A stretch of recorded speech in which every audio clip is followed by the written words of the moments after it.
My name is Marielle Voxup, and I organize the educational series events here at MaRS. We're very excited today to welcome Brian Meece from RocketHub. I would like to call up Karen Shulman-Dupuis. She is our Manager of Digital Communications, to welcome Brian. And also, we have to say a big thank you to Brian because he flew in from New York this morning. So he traveled in very early to get here. Good morning, everybody. Thanks for being here.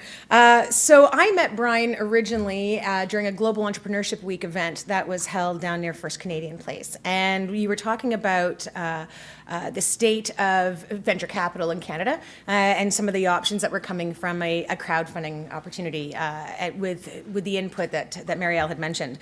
And I instantly thought, oh my God, we got to have this guy come in and talk at MaRS because it's such a compelling content. It's such compelling content for us right now, and it's obviously very, very timely, as you can tell also by the number of people in the room today.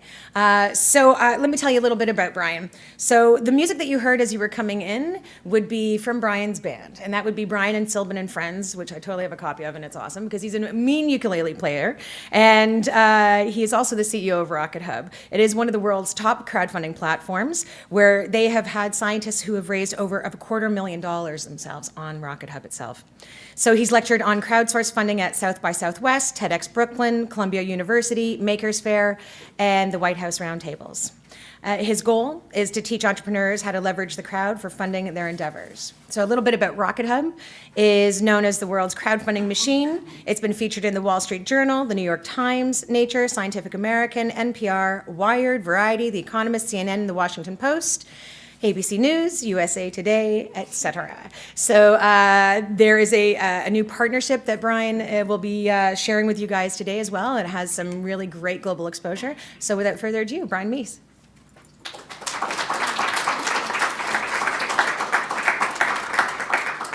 Literally the best intro I've ever gotten, ever. So thanks for having me. Thanks, Karen, for setting this up. We're going to talk crowdfunding, one of my favorite subjects for obvious reasons. And my goal today is to really teach y'all about what's happening. As a global leader, we see a lot of data, a lot of trends. I want to talk first high level on what's happening and why crowdfunding is emerging and moving so fast. And we're going to take a look at some case studies for those of you that are curious about using the model itself. So a little bit about me. Don't want to brag, but I'm a pretty awesome ukulele player. This is me coming out of a gig in Brooklyn. Went to undergrad for film school. That's where it all began. So I read about this guy in New York City named Darren Aronofsky who was making a movie called Pi. Darren actually crowdfunded that movie. He raised $60,000 from his community in the late 1990s, made one heck of a movie. And I was a filmmaker at the time, but I was so enamored with that model that I really I tucked it away and thought, there's really something to this, and we'll see kind of where this goes. A few years later, I saw a singer-songwriter by the name of Jill Sobel, who had some hits in the 1990s. She started her own website called funjillsrecord.com. And she was looking to raise about $10,000 for a singer-songwriter record after her label dropped her. She ended up raising over $100,000 before ultimately she had to shut down the website. So I knew there was something happening with this community funding model, which is really how I saw it at the time, and I still see it that way now. The world knows it as crowdfunding. But I was really interested in kind of taking this model to new spaces, the sciences, the academics, and entrepreneurship, and seeing where it holds up. So if anyone ever has any questions on anything with crowdfunding, by all means, reach out. We're really accessible. Follow us on Facebook, Twitter. Feel free to take my email down. You can email me personally if you have any questions. You now can phone a friend, and that friend is me, and I'm happy to help. A little bit about RocketHub. So we started our company in 2009, and we recognized, again, this model very popular within the world of the arts, but we knew to take it to new places, we need to focus on the educational components of crowdfunding. And we really see crowdfunding as a movement. And key parts of any movement is really educating folks on how to use it, best cases, and how to use it responsibly. And that's why I'm here. And this is, by the way, the best part of my job, is coming out and talking about crowdfunding, meeting folks with projects. We lecture literally all over the world now. including hosting the White House, and we've testified in U.S. Congress and all those fancy schmancy places. But this is going to be a great day, so thank y'all for coming out and spending time with me. I'll do my very best to make sure y'all are educated on what's happening. So that's a little bit about us. We move millions of bucks through our platform. In the course of this lecture, we'll probably see about 10 or 15 new entrepreneurs launch projects. Tens of thousands of dollars are going to flow through the system just within the time frame that I'm talking to y'all now. And I know y'all, this is a hip crowd, and I know y'all all know what crowdfunding is, but I do want to just kind of, for the context of this lecture, point out a couple of key things.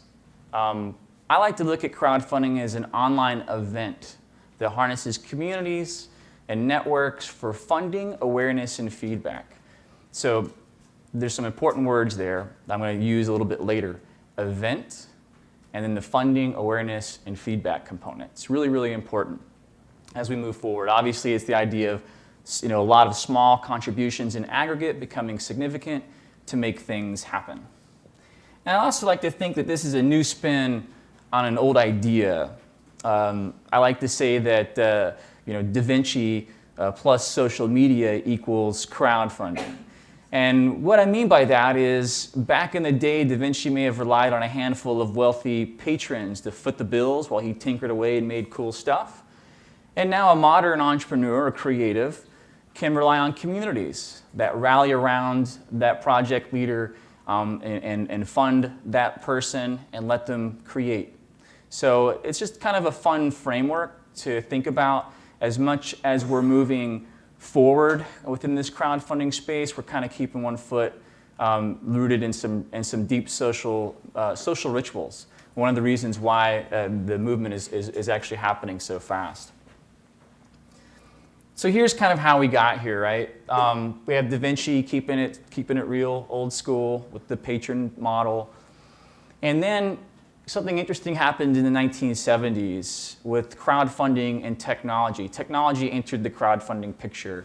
So I'm going to use some examples here from the U.S. But we have NPR and PBS. Are y'all familiar with those models, right? So they get public funds, typically from communities, to help them fund their shows and programming. And in the 1970s is kind of when technology entered the picture there. And us modern crowdfunders borrow two key points from this. Number one, the idea of getting a community to rally together. So a local community actually involved in the ask for funds. And number two, a personal ask, a personal connection. Often it's folks that are involved with the show, it's producers of the show. The one that gets me every year is Ira Glass and This American Life. He pops on one of the commercial breaks and says, and this is Ira Glass, and without support from funders like you, we can't make This American Life happen. It's a terrible impression. Sorry, but I in my mind think Ira Glass is now based in New York. In my mind, I think I know Ira Glass because I listen to him all the time. I don't in real life, but in my mind I do. And that relationship is what motivates me to fund. I'm like, you know what? He's part of the community. I love the show. I feel like I know this guy. That's what gets me to fund every year, right? And so now we're, of course, uber connected in ways we've never been ever in human history. Networks are very interesting things. They're constantly in flux. All of our networks just changed about 15 minutes ago when we all walked into this room, right? So networks are constantly in flux. We're uber connected. And this social media saturation really is the foundation on which now social funding is playing on top of. And so, this is really not a bragging point, really more of a bigger point. We've been in over 2,000 press pieces over the last couple of years since we've been, since 2009, since we launched. And often I'll get people to call and say, hey, Brian, I saw you in Fast Company last week, or Good, or who's your publicist? How do you keep getting this press? And the answer is actually, y'all are our publicist. We don't have a full-time PR person. We've never hired a publicist. RocketHub consistently lands in the press, oftentimes based on our projects. And remember in the beginning when I said this is an event for funding, awareness, and feedback? Part of the beauty of this model is it's a great marketing tool. So some of the stuff that we're going to talk about can be used for folks raising funds and awareness and feedback, and oftentimes the press is ravenous for stories. Actually, crowdfunding as content is emerging as well, and we just made a big announcement with A&E Networks a couple of weeks ago, and someone's excited over here, which is great. We just made this announcement a couple of weeks ago. I'm going to share a little bit more about that toward the end. And you'll be one of the first live audiences, actually, that we've been able to share this with. But the big media companies are interested in your stories. They're interested in your journey. They're interested in what you're doing. They're interested in why you do it.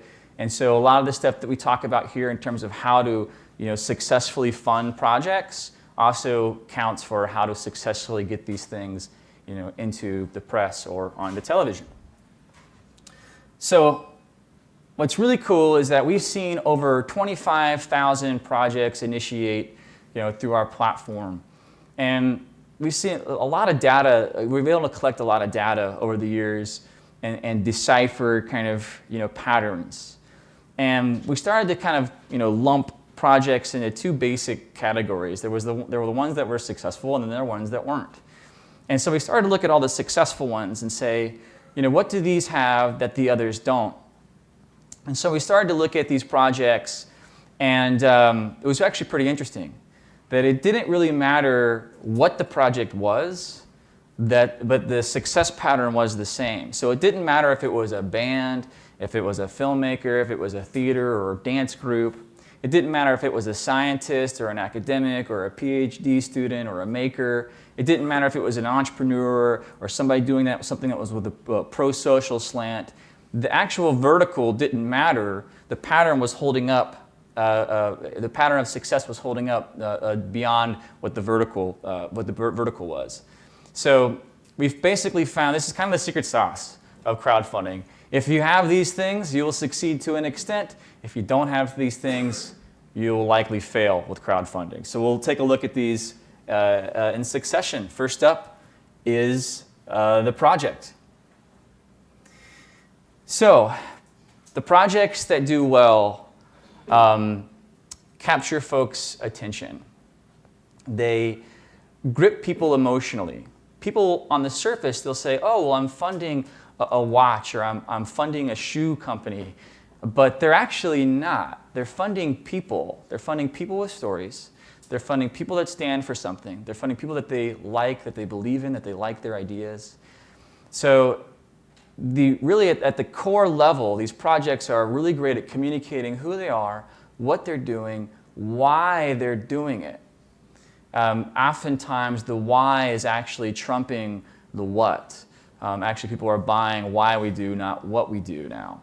Especially as more projects, more companies, more media is coming into the marketplace, folks are now much more resonating with the people and the why they make stuff, often more than the stuff itself. So we'll take a look at some case studies here for each of these components. And I'm going to share with you some successful ones, and I'll share with you some not so successful one, a not so successful one too. But so first up on this project is James Portnow, who is a game designer. He's actually a really well-known game designer. He's worked on big hits like Farmville and other big games. But in addition to that, James is actually a very interesting fellow. He believes that games can change the world. He believes that games can have this very positive impact on humanity. And he actually teaches up-and-coming or established game designers on how to use games to trick people into learning on their own. He calls it tangential learning. His philosophy is that the video game world is kind of split into two camps. In one camp, you have kind of the shoot 'em up, drive fast, lots of fun games that are really enjoying to play, but afterwards you can feel a little soul zapped. And then you have the other camp, which is they say, hey, our game is fun, come on in. And when you come on in, it's actually just hit with like education, and you got to read stuff, or you got to watch a 30-minute video, and you're like, oh, this, I'm getting lectured to, I don't like this. But he was saying, why don't we connect these two, let's have the games fun, and let's inspire folks to learn on their own. And he basically built this web-based series called Extra Credits. And Extra Credits is all about this philosophy. And it's not the fact that James is a successful game designer, or that he makes a web-based TV show. People resonate with his why. And his why is actually really powerful. He launched a project, and never forget, he launched a project early on our site, looking to raise $15,000 on a Friday afternoon. I was out eating sushi with my wife. And I'm looking at my email, and I thought, there's something wrong. This, just activity is blowing up here. So he's launched a project. He was looking to raise $15,000. He raised that in about 30 minutes over dinner, over sushi.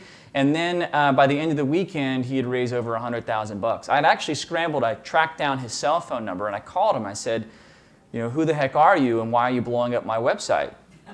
And he's a super nice guy, and he talked to me kind of about his philosophies and what he was up to.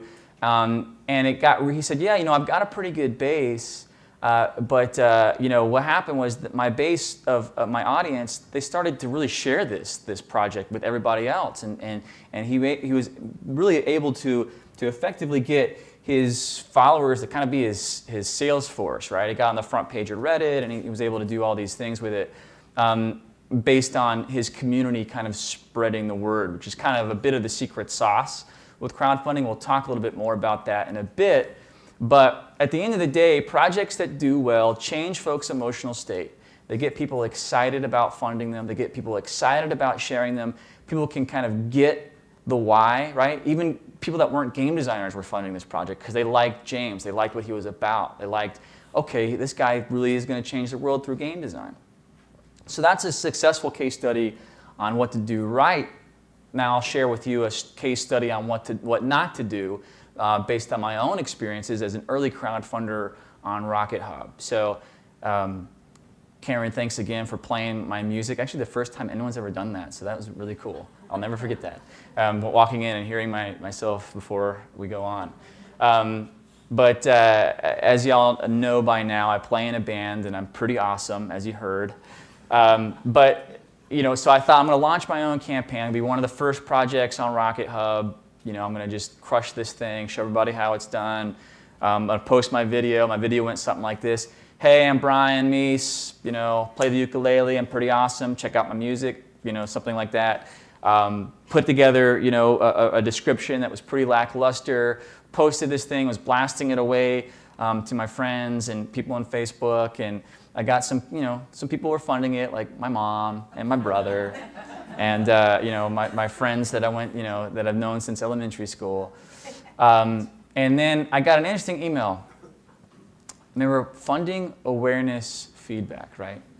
So I got an interesting email, and the email went something like this: Hey Brian, a mutual friend of ours on Facebook. I wasn't even a friend with this person. Mutual friend of ours on Facebook shared your project. I don't know if you remember me or not, but we went to high school together. I saw you perform at the senior talent show in Pensacola, Florida. And he said, by the way, you've gotten much better now. And I think it's really cool that you're still playing music, and you're an adult, and you have a company. But you know what? When we were kids growing up, you were really into music. You're one of those music nerds, and you're still doing it. And I think that's really cool. Here's $20. Best of luck. Will you be my friend on Facebook? And I was like, yeah, sure, for $20, I'll be anybody's friend on Facebook. So anyways, he ended up contributing, and I thought, well, that's obviously a fluke, though, right? This guy doesn't get it. My ideas are so good that as soon as people know that they're out there, everyone's going to come. So I start promoting and blasting a little bit more. I'm blasting. And then 2 days later, I get another email. And this one was from an accountant in Birmingham, Alabama, who said, Brian, someone just came across this, your project here. We were connected via one of the social media networks.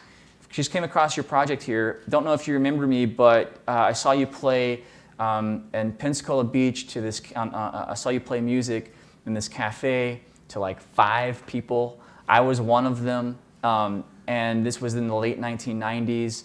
And wow, I can't believe you're still doing this. You're still making music. Like, you know, you're really passionate about it at the time, but you know, now you're an adult and you have a company and you have a family. But I think it's really cool that you're still doing this. And by the way, you've gotten much better now.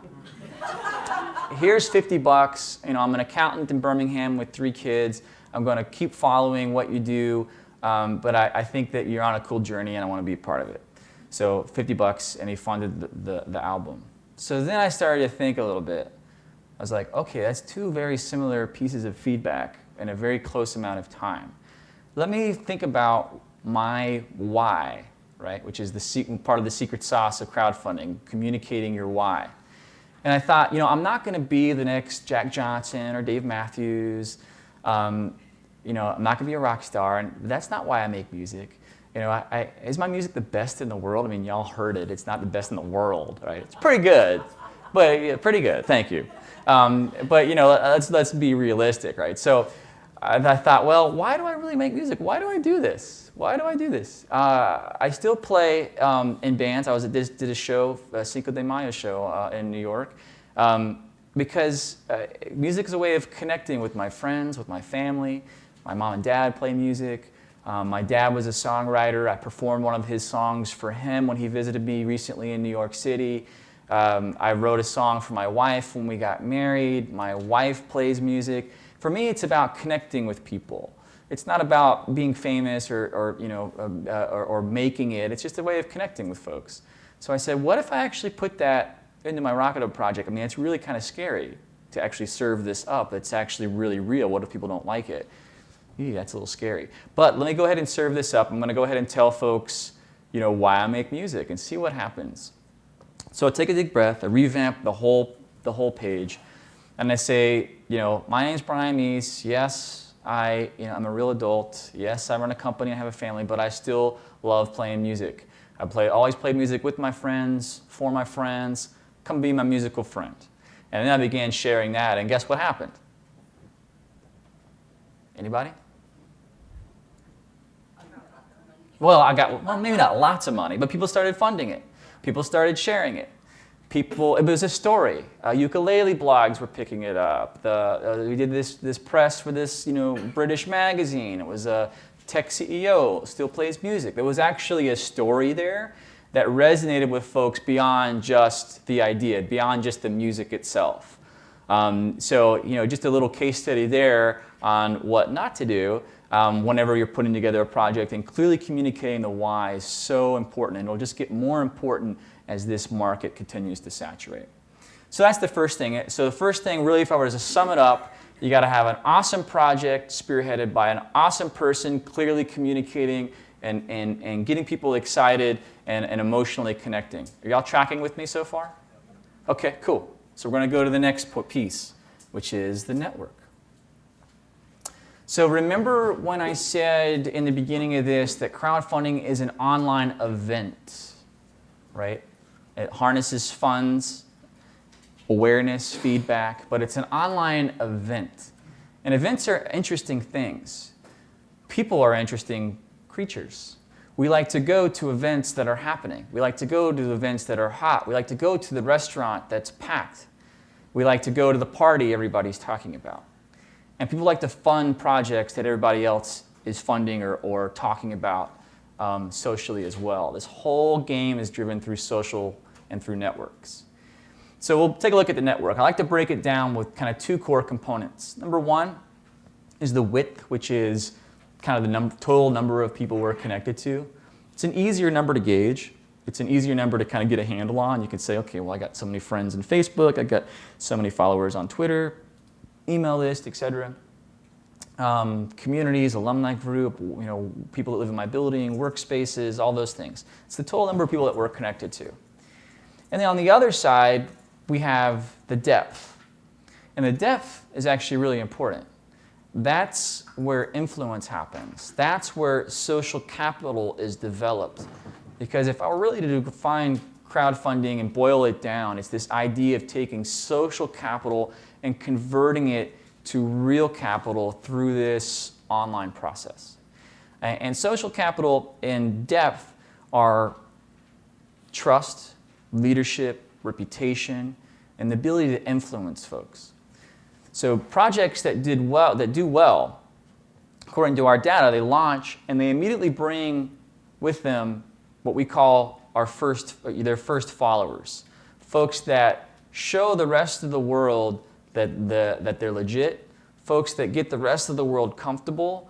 I like to say nobody likes to be the first one dancing on a dance floor in middle school. Well, no one likes to be the first one funding a crowdfunding project. So you have to kind of force the people that you already know to get out there and dance. And once they start dancing, then other people start jumping in too. But you have to bring a core group of supporters in to show validity and to show that you're legit. Whenever I walk my daughter and wife to school in the morning and work in the morning, I pass by 2 food carts in Washington Heights. That's where I live, in Washington Heights, New York City. And it's not uncommon for me to see these 2 food carts.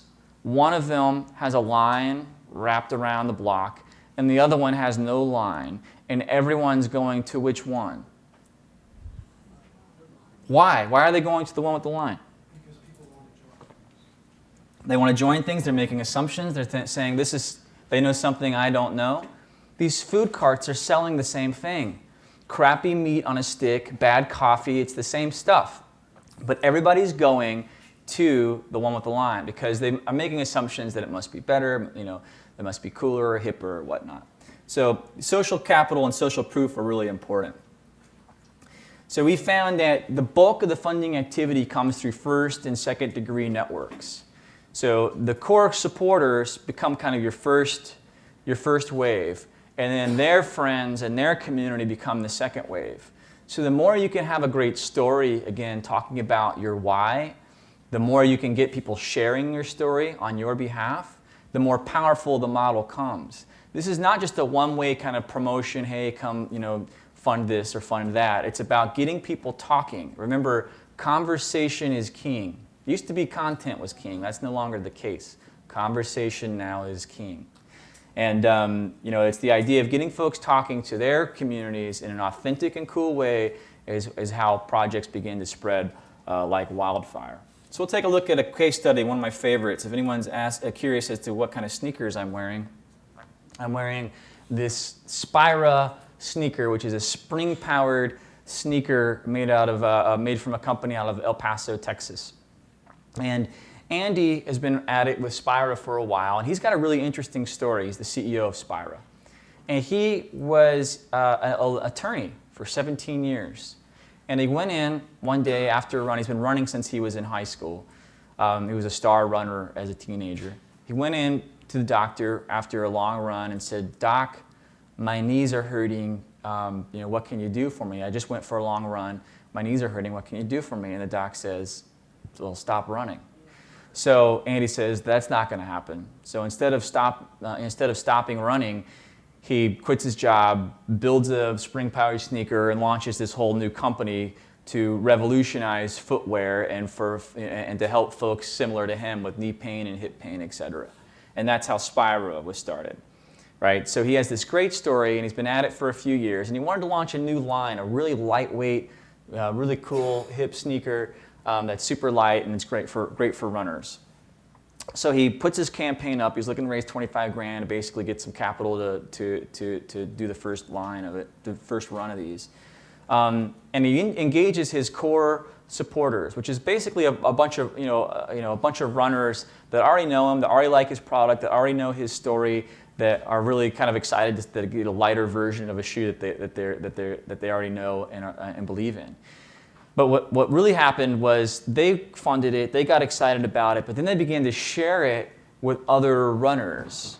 And runners are an interesting group. Anybody here a runner? Yeah, here we go. So, okay, any couple runners? And they like to talk about running, like to talk about times and all that kind of thing. My wife's a runner; she runs marathons, and she was really excited about this shoe. But what happened was they started to share it And the feedback we were getting from the platform was, wow, finally, this is an excuse for me to kind of share a shoe that I'm excited about with all my friends that are also runners. So we started to see his network really become his sales force. And then pretty quickly, it began to swell up. The Wall Street Journal called us and said, hey, Brian, we're doing a story on crowdfunding and small business, and we see this the shoe entrepreneur. Do you mind if we interview you and interview Andy? And I was like, heck yeah, that'd be awesome. And the idea was, they were showcasing him, and this gave him a lot more exposure. Remember, funding, awareness, feedback, right?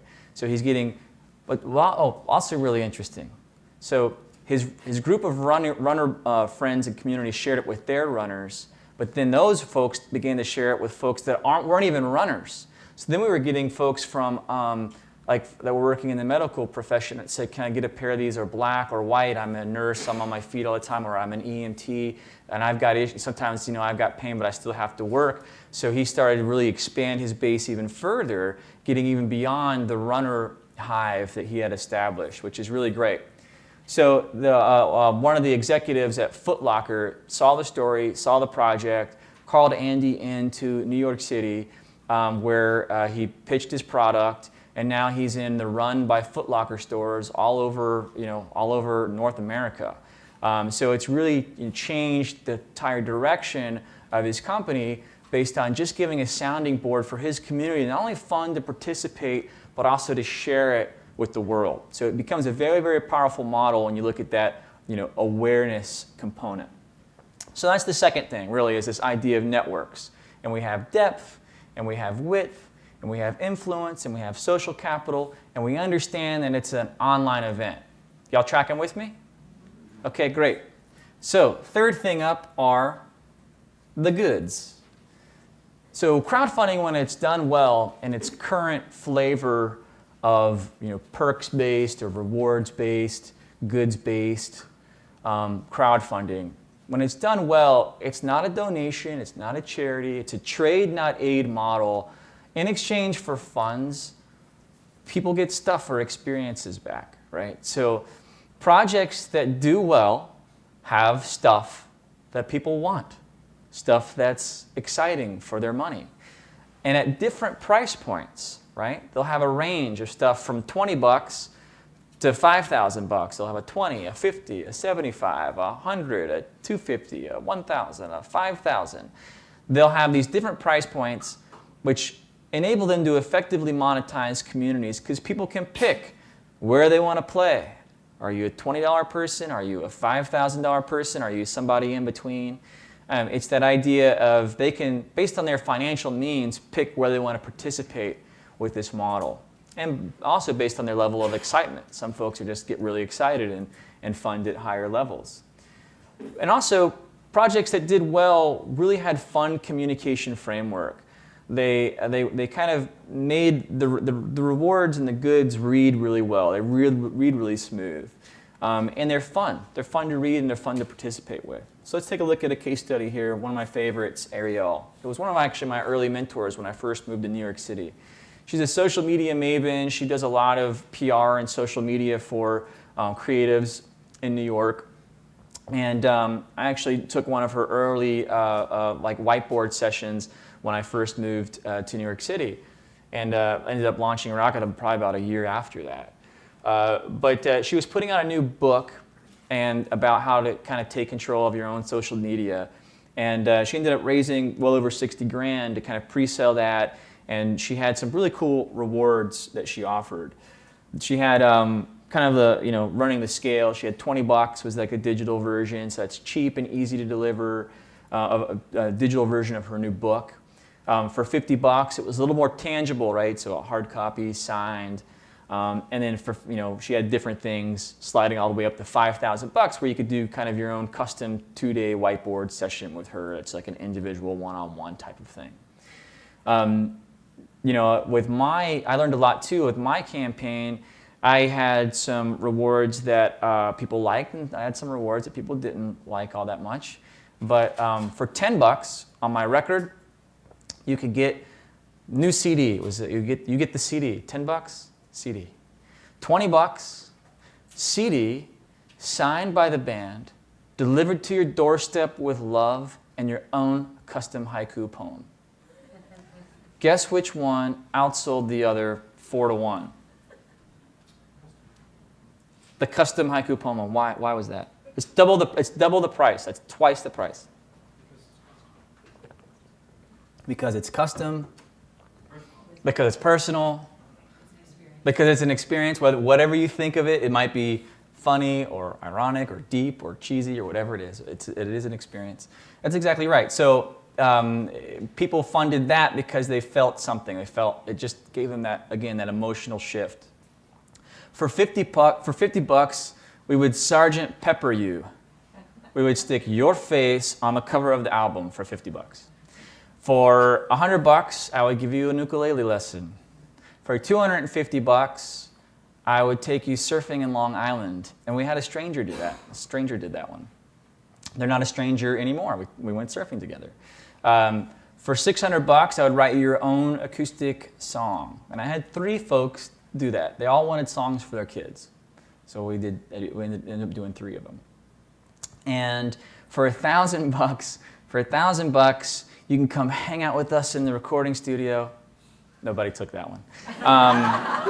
For $5,000 you could be the star of our music video. Nobody took that one. But I did raise $6,000 or more to make a record. And I didn't have to touch the vacation fund, which my wife was very happy with. But I also learned I got a lot of feedback based on those rewards too, right? Based on those goods and experiences. There's some things that were more popular and some things that were just, I was playing on the moon, right? People aren't going to pay $1,000 just to come hang out with me. But I learned from that feedback as well, right? So feedback, really, really, really important. And some of the press sometimes will key in on a specific reward, especially if it's a product, right? So a spring-powered sneaker, or some kind of wooden watch or whatever, wooden pen or whatever it might be. Sometimes those rewards end up kind of carrying their own stories with them as well. So here's kind of what you need to do this and to do this well. I'll kind of go over these pretty quickly so we can stay on pace. If anyone needs this, they can email me, brian@rockethub.com, or I believe they're going to be sending this slideshow around. But basically, you need a catchy title, right? Something that pulls people in. Think like a good headline or a good story title. The title should not be "Fund me, please, fund me, help." It should not be that. It should be something good that's inspiring and intriguing. Financial goal. The bulk of the activity for all crowdfunding everywhere in its current flavor. Most projects are raising anywhere from $4 to $50,000 from 50 to 500 people. On average, spending about $75, right? So it's $75 on average. People, most projects are getting between 50 to 500 folks in them. And remember what I said about online events? Right? We've all been to events that have 50 to 500 people, and there's a reasonable numbers for somebody that's working hard to promote it. That's a reasonable number to get. So that's kind of the bread and butter of the market. Now we still have outliers. The 6-figure and the 7-figure projects are always fun to see, but just know the bulk of the activity is 50 to 500 people rallying around projects that they care about. Time frame. Most projects. I think the sweet spot is right around 35 days. So I typically recommend between 30 to 45 days, depending on kind of what month and what time of the year it is. But 30 to 45 days is a good general rule of thumb. Video, really at these days in the crowdfunding landscape, video should be considered mandatory. If you don't take the time to actually put together a well-crafted video, you're not going to get the momentum that you're probably looking for. I will say, though, you don't need to be Francis Ford Coppola and have a super slick video, unless maybe you're a movie maker or a media maker. But we also found that some of the biggest projects have very modest videos that are just authentic, right? So authenticity is trumping slickness here. Authenticity trumping slickness. Don't spend a ton of money on the video. Just make sure it's credible and authentic. Images should be really good. So those are what the press is going to pull. those should really be stellar if you want to have a vibrant page. Audio, if that's relevant. Written descriptions, typically 3 to 5 paragraphs. It's not a full business plan. It's not a life story. It's just the basics. And it's kind of echoing some of that material that's in the video, because sometimes people are going to be watching the video and they're going to be at work and it's going to be muted. Or some people are going to be like, all right, I saw the first 10 seconds. Let me just scan the body of this. So you want to have some redundancy. We call it belt and suspenders, right? You want to have belt and suspenders with the video and the written description. And then we talked about the importance of having good rewards or goods. And that used to be where I ended my spiel, but actually what we had was people launching projects, and they'd be like, all right, gonna come back in 35 days, I'm gonna have 50 grand. This is the easiest 50 grand I ever got. Well, I'm the guy that's gonna tell y'all that crowdfunding is work. It's smart work because it makes you focus on communicating well and promoting effectively, but it does take, it is a process. It is an active, engaging process. So I always tell folks that the first thing you want to do is once you decide this is for you, you just go ahead and commit and really focus on that why. For me, it was one of the scariest parts, is because that's where you're the most vulnerable, but it's also where you can be the most powerful. And then you want to kind of win over those first followers. So for me, it was my Uncle Bobby in Texas that buys 20 of the albums every time they come out. Like, get him in there. It was a guy that I had helped move like a couple of weeks ago. I'm like, dude, my back still hurts. You're funding this record at $100. So just get people in the door right from the get-go. Get those first followers in.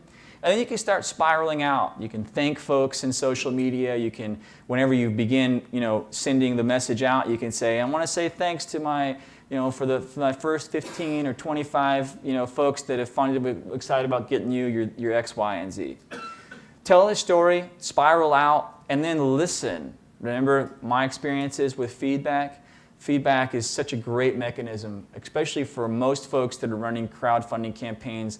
They're typically in the seed stages, and this feedback can be very, very valuable as you move your venture forward.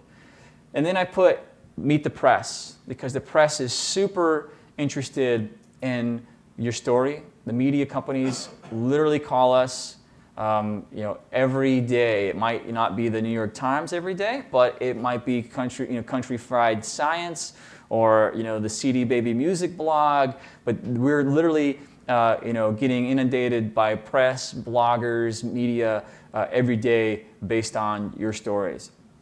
And then I put finish strong. So when you're communicating your campaign effectively, you don't want to be really hitting people over the head with the hard sell until maybe the very, very end. Like if you got the last few days, that's where you may want to hit a little bit harder, a little more urgency, because that's where a big bulk of your contributions are going to happen. And right when you feel like you're being too obnoxious, you're done.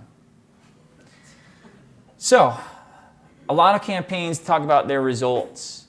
And the money is what a lot of the press and a lot of folks tend to focus on. But when I go back and I talk to our project leaders that have raised even the biggest numbers, they talk about the awareness being the number one takeaway, actually. And there's this extra sense of momentum. As entrepreneurs and creative entrepreneurs, just getting people to say yes is so important. And you'll find that oftentimes this extra momentum happens and just gets easier to kind of move the ball forward.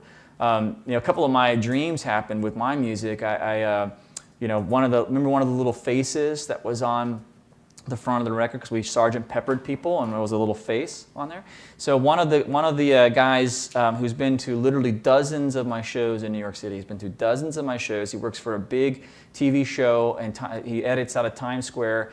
And it wasn't until I stuck his face on the record that he thought of bringing my CD into his work at a big TV show. And he has this thing sitting on his edit bay, and he's cutting the show, and the guy next to him said, hey, Jeremy, what's the deal with that CD? Like, who brings a CD into work? Like, don't you have an iPad or iPod or iPhone? And Jeremy says, dude, my face is on this CD. And the guy goes, dude, that is your face. Wow, well, is this music any good? And Jeremy goes, yeah, it's not bad. It's like a little bit of beach, a little bit of country all smushed together.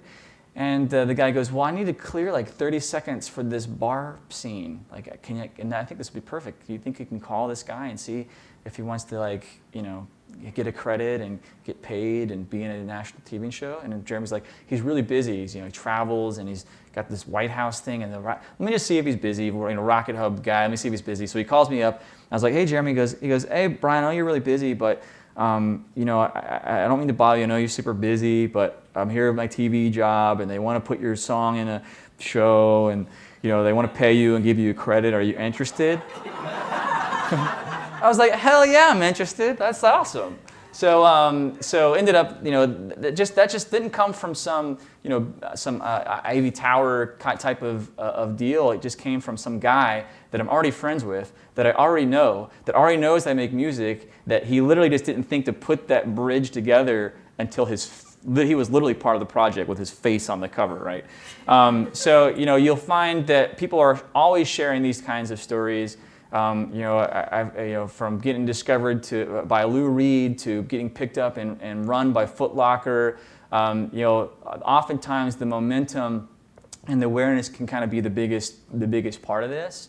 And that really is a great segue into our announcement with what we're doing with A&E. So for A&E and RocketHub began having discussions over the summer because they were really intrigued with what was happening in the entrepreneurial scene and the startup scene. Some of their biggest shows are built around folks that have just entrepreneurs that have out-of-the-box careers, like the Duck Dynasty folks or the Storage Wars folks. And they wanted to kind of bring together a bit of what's happening with the startup and entrepreneurial culture with some of their initiatives within the network. And they're really interested, and they're a great group. They're really interested in coming in and adding value. And they said, Brian, what are some of the things that get your project leaders the most excited? And I said, really simple, raising more money and raising more awareness. And they said, we think we can help you with that. We have access to about 100 million television sets across North America. And we also are interested in, as a part of our corporate outreach, like funding some of these projects that we feel are going to be a hit with our audience. So thus, Project Startup was born. And Project Startup is this cross-platform initiative that includes television, it includes live events, it includes the web, that is really aimed at those two pain points that all entrepreneurs really face. So I'll play just a really quick clip from A&E's Project Startup. A&E and RocketHub are teaming up for Project Startup, connecting aspiring entrepreneurs with an online community looking to support something new. RocketHub is the world's crowdfunding machine, as we like to call it. It's a place where anybody with an idea can come and leverage the crowd to fund their idea. What A&E and RocketHub bring together is this powerful dynamic to really push these companies to that next level. Project Startup is about new ways of taking your ideas and turning them into businesses that work, not just on paper, but in real life. So when you combine the energy of Duck Dynasty and all that entrepreneurial get up and go with people like Barry on Storage Wars and our show Shipping Wars, Project Startup is going to help our audience do the same thing. We have tips on how to begin your search for funding and how to start a business plan. We're bringing our celebrity talent online to give you tips about how they got started. And it's going to help people understand how to bring their ideas to the marketplace. It's going to link funds to the people who need funds, but not before they're ready to go out. Our view is that in 5 to 10 years, 95% of seed funding is going to come from the crowd.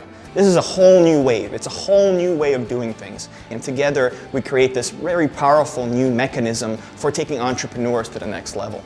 Project Startup, where big ideas become real-life success stories.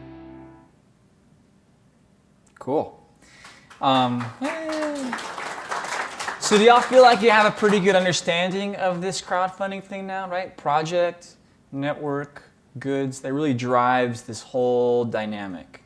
I'll touch really briefly on what's happening with some of the legislation in the states. We've been involved with the Jobs Act, and also giving our data and white papers on how best to regulate new laws that impact crowdfunding as they're looking at basically making crowdfunding an investment vehicle, which we're really excited about. But we know that the dynamics that we just studied are what really drive crowdfunding, whether it's a perks or a good or a product, or whether it's the investment thesis. And we've actually even met with the OSC recently too, giving feedback on some of the drafts that they're coming up with for a model here as well. So at this point, I would love to turn it over for some questions. But before I do that, I want to say thanks. It looks like everybody's still awake. So great. Thank you.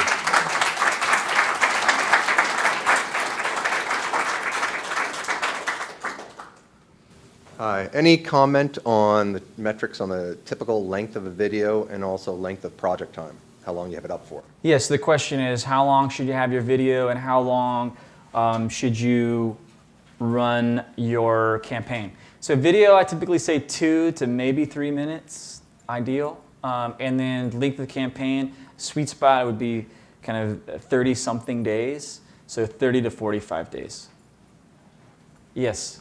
You mentioned earlier in your game plan about there's like 8 things: commit, win the followers, build out. Like, what is spiraling out? What do you mean? Spiraling out means just keep the conversation happening, right? So, and whenever you begin reaching out to new communities or people of influence, whether they be bloggers or press, you can kind of leverage the success you're already having, and it just makes it easier for you to get new momentum. Yes? On a project like raising the funds for your recording your album, do the contributors have any continuing equity in it, or they just get the goods at the front? So No essentially equity. they're contributing. They're contributing and they're getting a good or product in exchange. How do you keep the transactional time of rewards to a minimum? What, can you elaborate on that? Okay, you took someone surfing. Other than the fact you might want to go surfing yourself, everything requires your time. You are not cloned. So it becomes a project management exercise, right? So you want to make sure that your goods are priced right? So you're not spending $15 and $5, of shipping for a $20 good, right? Because you're not making any money on that. So you just have to, manage each reward, each good effectively. And also you can set quantities, right? So you can, for the surfing lesson, I think I only had 5 of them. Didn't matter because only 1 was taken, but worst case scenario, I got to take 5 people out. Is that really a worst case scenario? But so the idea is you can limit them, and you want to just manage those things effectively. So it takes some basic accounting and some basic time management, and you can limit those quantities. I have a quick question. Can you talk about the difference between RocketHub and Kickstarter and Indiegogo and the other platforms, and whether or not there's whether you take a fee? Oh yeah. And when you get your money and that kind of thing. Those are great questions. So in terms of how we're different, we really, to be honest with you, we just look at how we can best add value. So we're open internationally. We have a lot of projects out of Canada that are on the site that launch every day. That's something that some of the other platforms don't offer. We're also, from a soft touch perspective, we have a kind of a version of what you just saw here, but a little deeper dive, our success school, that could kind of take somebody soup to nuts on really how to put a project together and have success with it. But probably our biggest differentiator in terms of big, splashy fun is with us, you can get on television.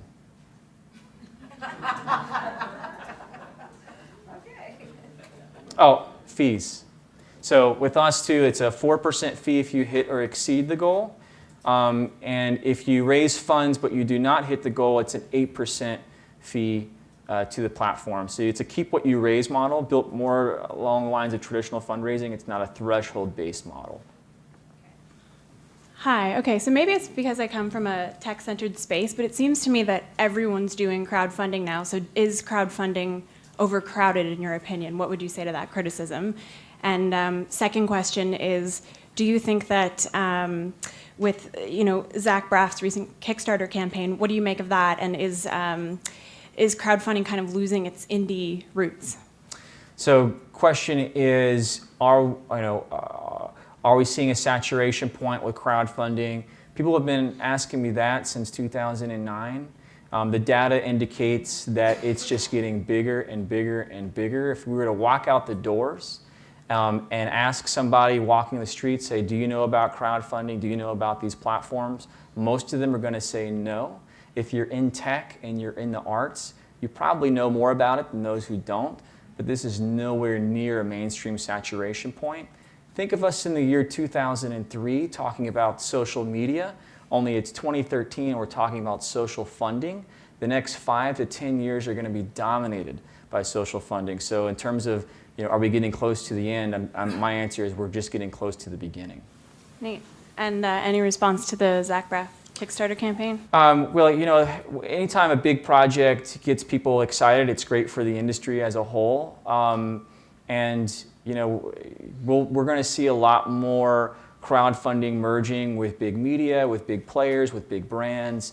And as long as the execution is right, much like what we're doing with A&E, which is really just about adding value, addressing those core components that our project leaders want, it really works well. But it's a matter of keeping the dynamics right and executing it right. Awesome, thank you. Mm-hmm.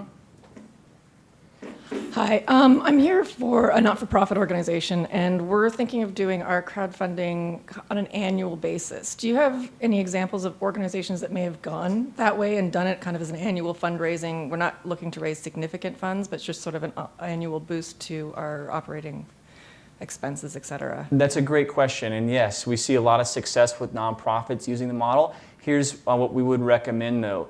Don't hide behind a brand or a logo. Make it personal. So have the team and have, make it about, you as people and you as an organization, but personalize it. As opposed to if folks, think they can hide behind a logo, it doesn't work.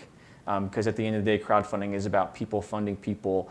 So just share, and also share why you're crowdfunding in this way as opposed to the traditional way. And if you're really cool about it and you're really communicating well, then you'll probably see a lot of success with it.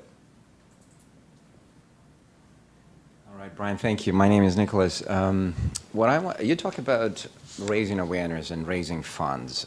This is basically what, say, a lot of nonprofits do, a lot of people who exist in a social awareness space. Do you think that some of this support may be actually drawing money away from, say, charitable contributions that people make, in other areas of their life? And how can NGOs succeed in the crowdfunding space?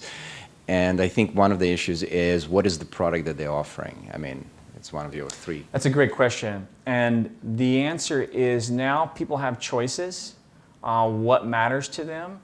And we see a lot of folks that are funding pro-social causes through crowdfunding, and they feel like they have more impact with the smaller group or organization, as opposed to kind of the bigger organizations where they're like, oh, by the time that my money hits the ground, it's 1 out of $10 or whatever it is, whereas going directly to a small group may be a more effective way of getting that funds deployed. I think that nonprofits will adapt and utilize crowdfunding. I think there won't be much of a choice. I think that it can be very, very effective for those folks, for those groups. It's just a matter of kind of switching a bit of their practice. Does that answer the question?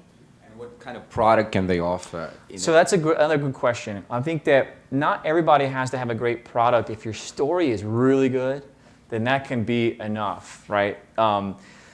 People fund things for really 1 out of only 4 reasons. These are the only reasons why anyone would ever choose to give money to anything. Number 1, they like the people and they like the ideas.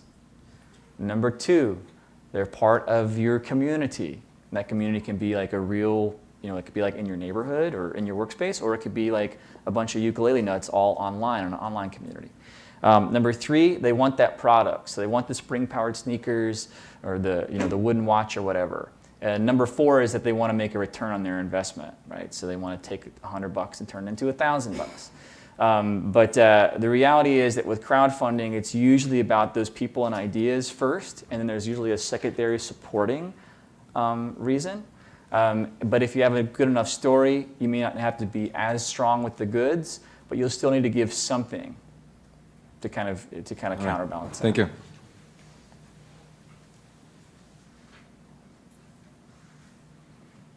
I can imagine that your feedback, like you said, would be invaluable. Do you have any tips on how to encourage feedback throughout your campaign without being so overt about it?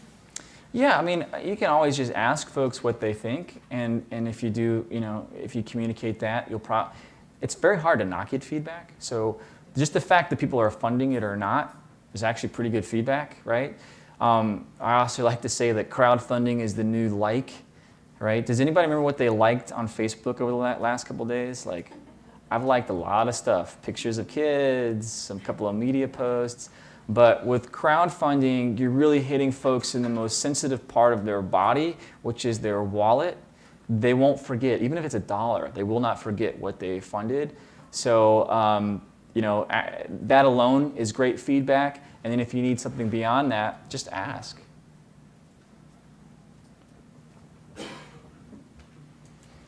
Hi, notwithstanding that you are the owner of a particular crowdfunding platform, are there any restrictions to crowdfunding across multiple platforms? It's a great question.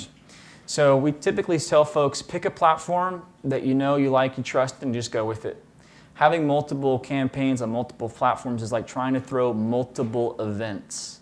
So you're trying to get, it's like herding cats, and you lose the momentum, right? So part of this dynamic is they're 50% there, now they're 100% there, now they're 200% there. It's part of what makes this so much fun and engaging. And when you have that spread over a bunch of platforms, it's very difficult for that kind of engagement to happen, if not impossible. I haven't seen it happen. And then just a quick follow-up. Do you notice that any of the platforms are orienting themselves more towards certain types of projects to become the place that certainly some of them seem to orient, as you said, to tech or to the arts community? So I really don't know what the other folks are doing. I think there's about 400 platforms that launch every month, so I'm sure there are a lot of options out there. We just focus on really educating folks no matter what the vertical. I mean, our main buckets are the arts, the sciences, the businesses, and this pro-social bucket. And again, we found that the patterns are the same. It's not about the vertical, it's about actually the stuff we just talked about is what drives the movement, not the stuff. Brian, could you comment on the cross-border issue for Canadians on the platform? Sure. So, I mean, there are some great options for Canadians. RocketHub is one of them. We do a lot with creatives and with entrepreneurs, especially in the Toronto scene. I always love getting to Toronto. The scene here is really exciting. When I first started lecturing here, it was more musical and more music people coming to these events and more art and film. And now it's starting to be like more tech and entrepreneurship. So it's really cool to see. We're super Canadian friendly, and some of our coolest creative firepower still comes out of Toronto. Actually, some really great stuff that you are up to. So I was excited to be here. Cool. So how you doing? Hey, good. As a scientist, I'm always thinking about funding, and so what do you think the crowdfunding option is with science, given the disconnect between most of the public and what does scientists do? So that's a great question, and actually, we're uniquely equipped to answer that one. We've done more science campaigns than all the other platforms combined in aggregate. So we've really done a great job of kind of educating scientists on how to use this phenomena, and we've got some really cool stuff. Like there was a couple of brainiacs that crowdfunded their own meth lab for science. It's a Princeton and Columbia doctors. They did it in a lab. But it gets your attention, right? So they called their campaign Breaking Good. And they got a lot of press, right? So, but it's this idea of really sharing the stories with the public, and that's what the scientists really like the most is actually, and my wife's a research scientist, and I had no idea what she did in the lab. I know there's a white coat, there's some, whatever, test tubes and stuff. But like, now the scientists are able to kind of share their stories. Certain projects do better than others, right? So it's got to be kind of, Main Street friendly, the story component. Like Breaking Good, I think, is a great example of that. But I think overall that there's going to be a lot happening with crowdfunding for science, and it's an exciting thing to see happen because there's all sorts of people could begin funding cures, and people can be funding stuff that traditional funding is not really allocated for. But if a community is big enough and pulls together, they can say, hey, we want this to happen no matter what it is, and it's pretty cool to see that happening. Hi, Brian. As I see in the networks, you have the friends and friend of friends. Now, some of the projects got really rocket funded, and I see over there a very few strangers. So now, when we see it multiple platforms, does the founders and CEOs, like you, can also influence the overall funding for a project? I wish that were the case, right? So I could just wave a magic wand and say, dink, this project's going to get funding. It shocks me every day what gets funded and what doesn't. It's really kind of bizarre, and what people want, it's just really odd. So there's communities out there for just about everything, and many of them are underserved, and they pick what they want. It's very much a community-funded, bottom-up. Think of it this way. It's a bottom-up phenomena, not really a top-down phenomena. So it's really communities kind of rallying, and then once they hit a certain threshold, then they kind of break into the mainstream. But it's very difficult to do it the other way around at this point, kind of go top-down with it. Okay. And my other question is, the Kickstarter has some, for example, has some restrictions for Canadians is that they have to have a U.S. bank account.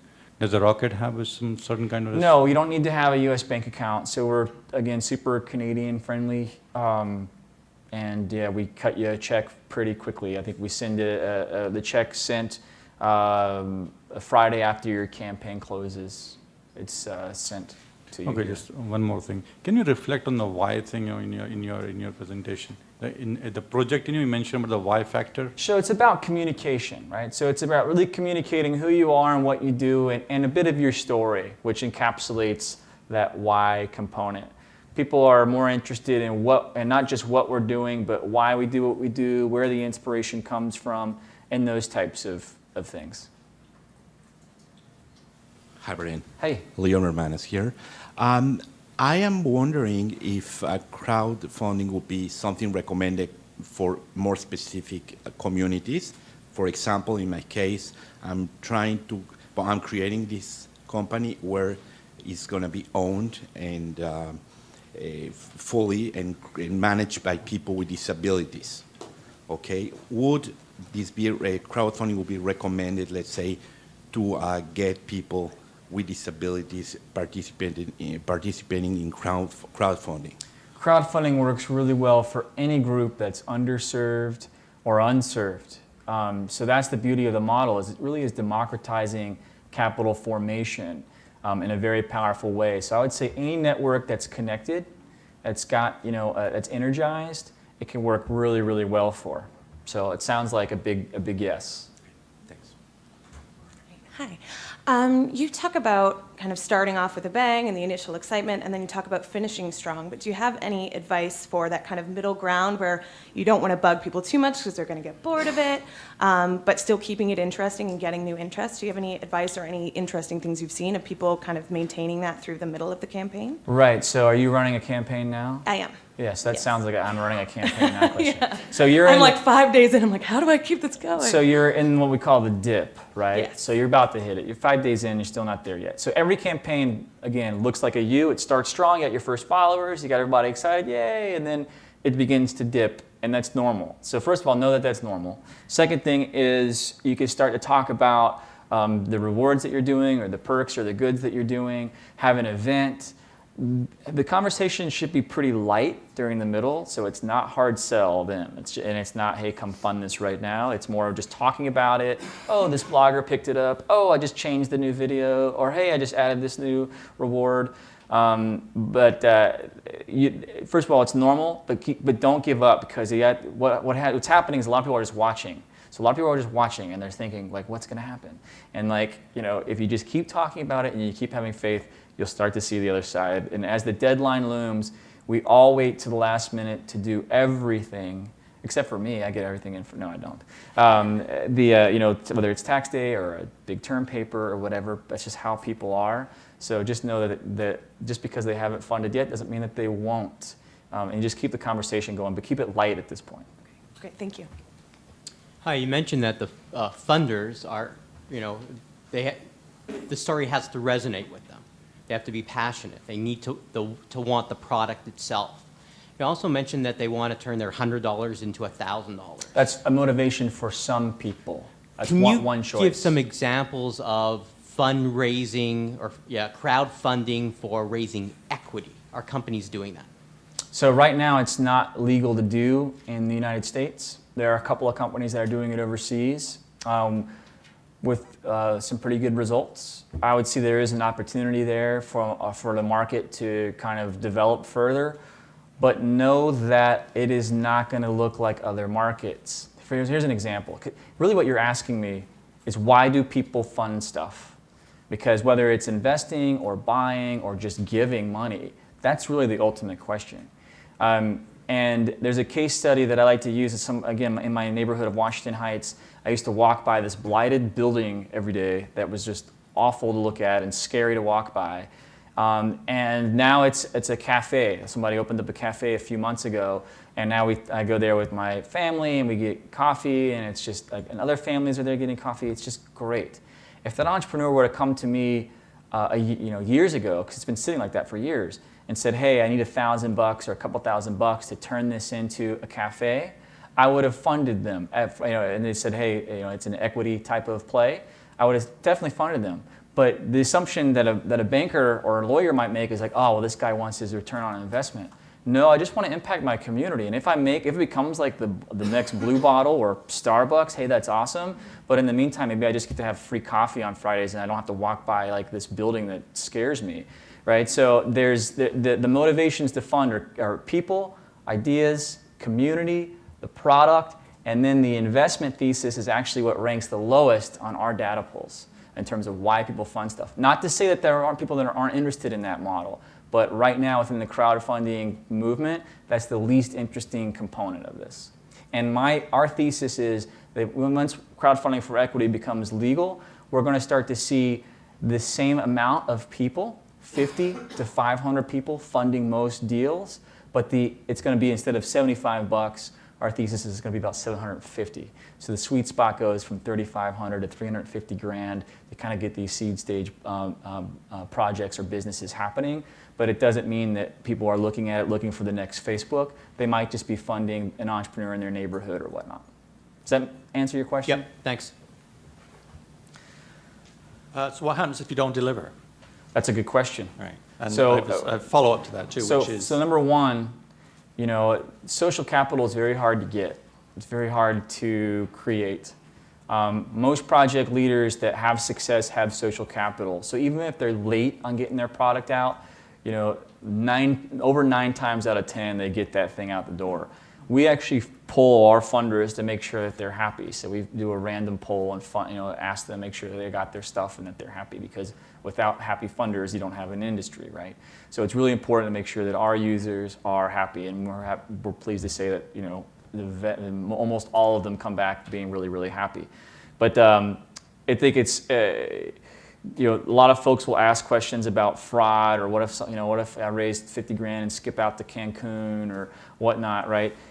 Those are people that right? There's people in your community. It's your Uncle Bobby and your mom. Like, if you do that, you're never coming back, right? You better make enough money to never come back. I'm kidding. But you really are just, you'd be stripping all of your social capital away. So there's this weird kind of social pressure to deliver or even over-deliver on what you say you're going to do. Right. Okay. Good. And the second part was, how do you treat the funds that you raise? Are they gifts? Are they pre-sales? The answer is you have to legally say check with your accountant. In the States, the tax man cometh. There are implications, so check with your accountant. My suspicion would be that nobody would know what to do with this at this point. Well, it depends on some things. Depends on where you raise the funds, how much you raise, what you give back as products, etc. Right. So there's variance there. Okay. Thanks very much. Mm-hmm. Hi, my name is Asir from Hivewire. I have a question talking about equity. Are you guys interested in getting into equity and lending? If you can say something. Lending, we're not interested in the lending market. We think it should, there should probably be an industry there, but it's not an industry we're interested in. In the States, credit card debt's at an all-time high. College debt is at an all-time high. And for entrepreneurs, oftentimes I think debt can be a bit of a trap. Because if they don't deliver early on, then they have that debt on their back for the next one. I mean, the reality is most startups fail, right? So that's just the harsh reality of this. And the ability to be a good entrepreneur means the ability to bounce back fast and kind of keep that train moving. And it's tough to do that if you're laden with debt. I just wanted to, I'm wondering if you'd comment on whether the youth has taken to this platform. I'm sorry? Whether the youth has taken to this platform. Are there any success stories where there are really young kids who've... Oh, young kids. Yeah, well, I mean, we've got one on the site now that I'm actually really intrigued by. Astronaut Abby. She's 15 years old, and she wants to be the first girl to go to Mars. And she's raised almost 20 grand. She's got like the superstars of space that are funding her and tweeting about her, including William Shatner. So it's actually pretty cool. She's getting press every day, and she's 15 years old. And my other question is, you said that the network is a key component, a key piece of this. So what about if somebody doesn't really have an extensive network? Are there any promoters or any sort of trend like that of people who kind of help in that aspect? The reality is it's very tough. It's very tough. If you don't have any social capital, it's very, very tough. Not impossible, but then it becomes this exercise in promotion. And as opposed to kind of a typical advertising or promotional campaign, you would need really some kind of expert that could authentically take this into communities, because that's what this model is. It's really a community funding model. So my advice for folks that don't have a huge following is to team up with other folks that do, in an authentic way and ways that make sense, but try to get access to a bigger base, at least big enough to do something. Thanks. Mm-hmm. Hi, Daryl Peck. I'm curious about repetition. If you run one project and it's successful, in your experience, when could you come back and have another project, or people get tired of seeing your brand kind of thing? We've actually seen now, several cycles since we've been open for a few years. And the answer is, once the cycle goes full circle and you've delivered on your goods, then folks are actually very receptive, and those usually are the folks that fund you again. Especially if they just got done seeing a good show, or they got their awesome sneakers, or whatever it might be. They're the ones that are the first. They become part of your first followers whenever you come back. Again, it comes back to that point of over delivering, making sure that they're happy, because if they're not thrilled, then they're not coming back. But if you can keep them thrilled, then you can just snowball this every time you run one. Well, thank y'all. This was great. I appreciate y'all having me.